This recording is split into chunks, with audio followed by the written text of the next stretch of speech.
Hello बच्चों, मैं सुमित नागर डायनेमिक लाइफ स्टाइल केयर पे आपका स्वागत है। तो बेसिकली हम बात करेंगे आज किसकी? फंडामेंटल ऑफ पार्टनरशिप की। किसकी? फंडामेंटल ऑफ पार्टनरशिप की। हमने प्रीवियस क्लास में आपको पूरा कोर्स बताया था। आज हम बात कर रहे हैं फंडामेंटल ऑफ पार्टनरशिप की, कि जिसमें हम क्या करेंगे, टॉपिक वाइज आपको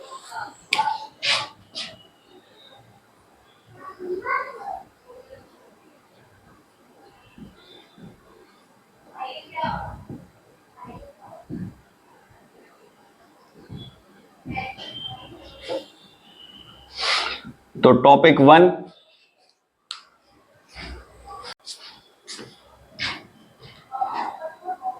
पहला, पार्टनरशिप, यानी कि पार्टनरशिप होता क्या है। तो बेसिकली ये एक टाइप्स ऑफ ऑर्गेनाइजेशन है, जो कि आपने 11th क्लास की बीएसटी में पढ़ा होगा। क्या पढ़ा होगा? Types of organisation, sole proprietorship, partnership, company, HUF. ठीक है। Second, partnership deed. Partnership deed क्या होता है? रिटर्न डॉक्यूमेंट होता है, एग्रीमेंट होता है, in which terms and conditions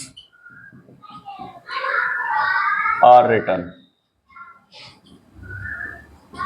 जिसमें टर्म्स एंड कंडीशन लिखी होती हैं, किसके बीच की?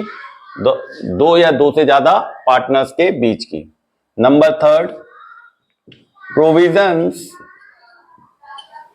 यानी कि रूल्स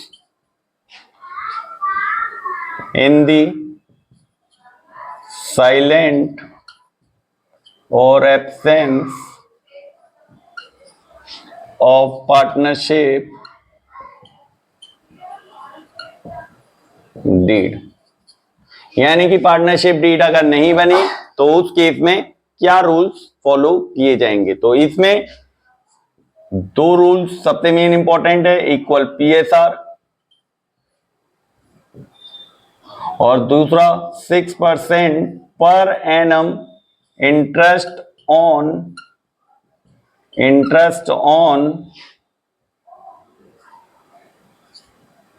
पार्टनर्स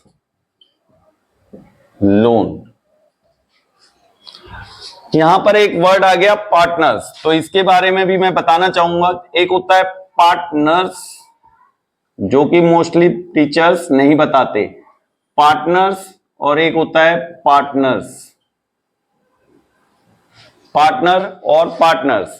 तो पहले वाला जो है वो पार्टनर्स एग्रीगेट की बात की गई है, यानी कि बहुत सारे पार्टनर्स की बात करी गई है, और ये सिंगल पार्टनर्स की बात करी गई है।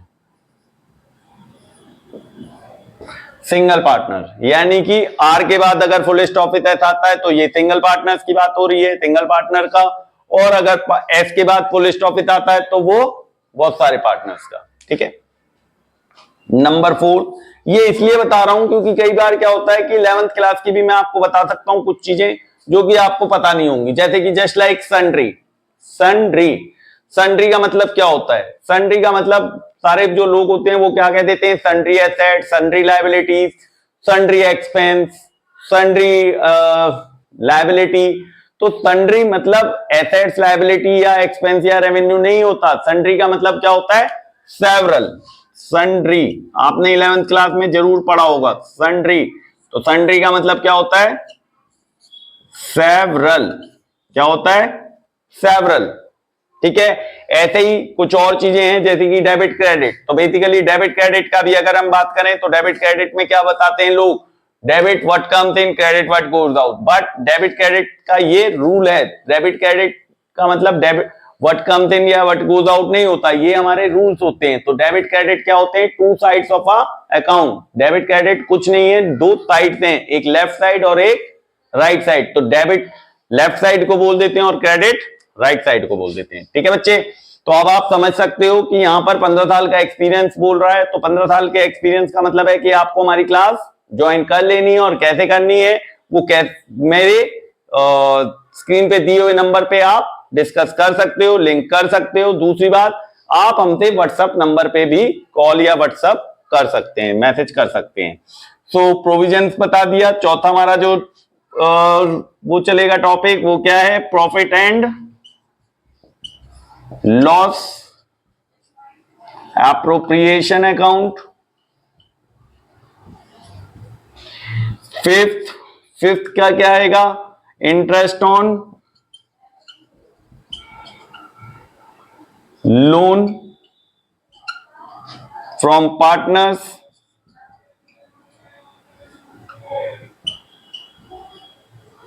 नंबर 6, हम टाइप्स ऑफ एक्सपेंसेस की भी बात करेंगे। Number 7, interest on loan to partner, यानी कि यहां पर पार्टनर को लोन दिया है और यहां पे पार्टनर से लिया है, तो ये जो इंटरेस्ट होगा ये क्या होगा? हमारे लिए एक्सपेंस होगा और ये हमारा लिए इनकम होगी। देन नंबर 8,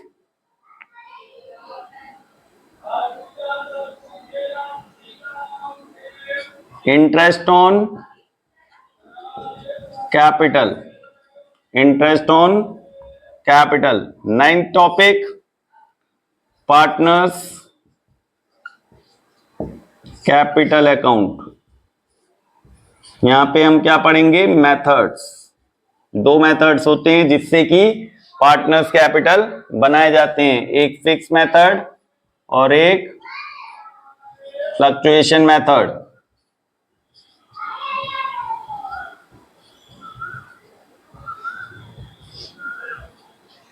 नंबर 10th हमारा आता है partners salary and commission. Number 11th हमारा आता है interest on drawing.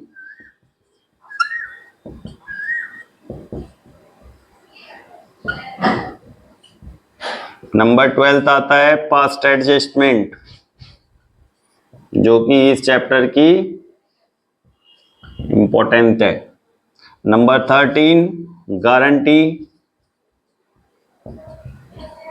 To the partner. तो बेसिकली पास्ट एडजस्टमेंट में क्या कर रहे हैं? रेक्टिफाई द पास्ट एरर, यानी कि पीछे हमने जो गलती कर दी उसको रेक्टिफाई कर रहे हैं। गारंटी टू द पार्टनर, यानी कि हम यहां पर क्या कर रहे हैं? गारंटी प्रोवाइड कर रहे हैं, यानी कि किसको? पार्टनर को। और number 14, guarantee by the partner, यानी कि पार्टनर गारंटी दे रहा है। तो ये हमारे 14 टॉपिक्स हैं जो कि हम चैप्टर फर्स्ट में करेंगे। कितने मार्क्स के लिए? 6 to 8 मार्क्स के लिए, यानी कि 6 से 8 मार्क्स का ये चैप्टर आता है। कभी कभी 6 मार्क्स का आ जाता है, कभी कभी 8 मार्क्स का आता है। फ्लक्चुएशन होता रहता है बोर्ड के हिसाब से, लेकिन हम कोई फिक्स नहीं कह सकते कि ये 8 मार्क्स का ही आएगा या 6 मार्क्स का आएगा या 5 का आएगा या 4 का आएगा। लेकिन इसकी जो मैक्सिमम लिमिट है वो हमारी कितने की है? 8 मार्क्स की। क्लियर? तो ये टॉपिक्स हमें करने हैं आगे की क्लास में। ठीक है, थैंक यू, जय हिंद, अपना ध्यान रखें और नेक्स्ट क्लास में मिलते हैं।